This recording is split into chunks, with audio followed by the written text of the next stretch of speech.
Now, picture the scene. You nip into town for a spot of shopping and there is no worrying about sizes because a digital body scanner will ensure that every item is made to fit you perfectly. Apparently, that could be reality in the future, according to technology experts. But science fiction aside, would you be happy to see the end of dress sizes? I mean, Shani, I know you're really into your fashion. Would this be a dream come true for you? This would be the ultimate dream come true. So I have a short stature. I'm 3'10" in height. That's about the height of a 4-year-old. So as you can imagine, it's very difficult for me to go into a shop and buy and wear clothes straight off the rail. There are so many things that I need to consider. But what ends up happening is I buy something, pay money to cut half of it off.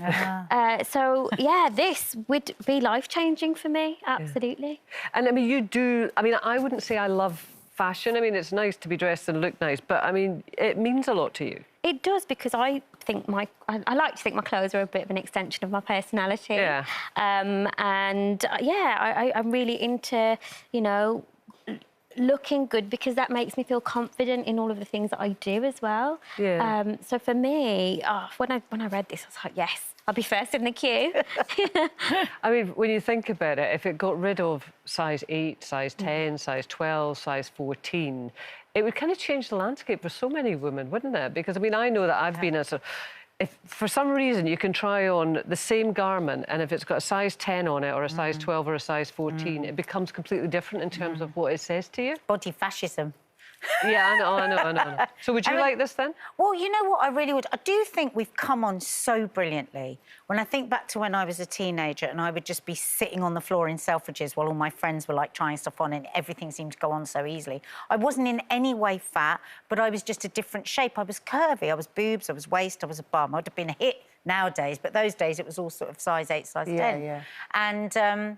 And sorry, I wasn't expecting that. It's me in my pants in my sitting room. And I always had this idea of the Holy Grail. I'll get to a size 10, and then that will give me so much of what I dream of in life, you know, because that perfect number. Of course, I got to size 10, and it was miserable.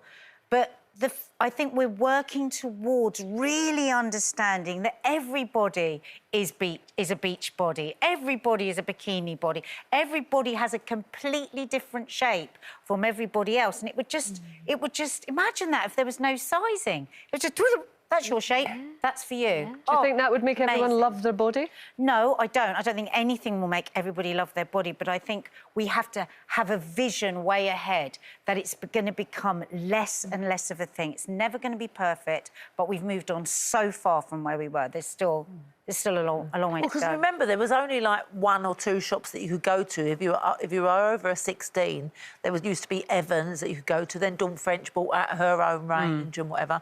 We could never go to the high street shops like Zara and Topshop and all of those shops or whatever. But now it's changed really a lot, because I can go shopping with my girls and we can all buy the same sort of clothes. Why should you feel so excluded? And exactly what you're saying. I mean, that and tenfold. Yeah. For you, like you were saying to me this morning, it's really expensive to be disabled. Yeah. Because everything... I never thought of that. Yeah. The extra... What was it you were saying, about 500 Yeah, the quid a extra month? costs that disabled people face, these are unavoidable extra costs. It's £583 a month. A month? More. So that's after your mortgage, after your rent, you know, after all of your expenses have gone out. And it's tough. And with clothes, personally, I have to buy the size that I think I am, the size up and then the size down. Yeah. And then once I've figured out what fits best, then I get it tailored. So it's a long process. Yes, it is. Yeah. It absolutely is.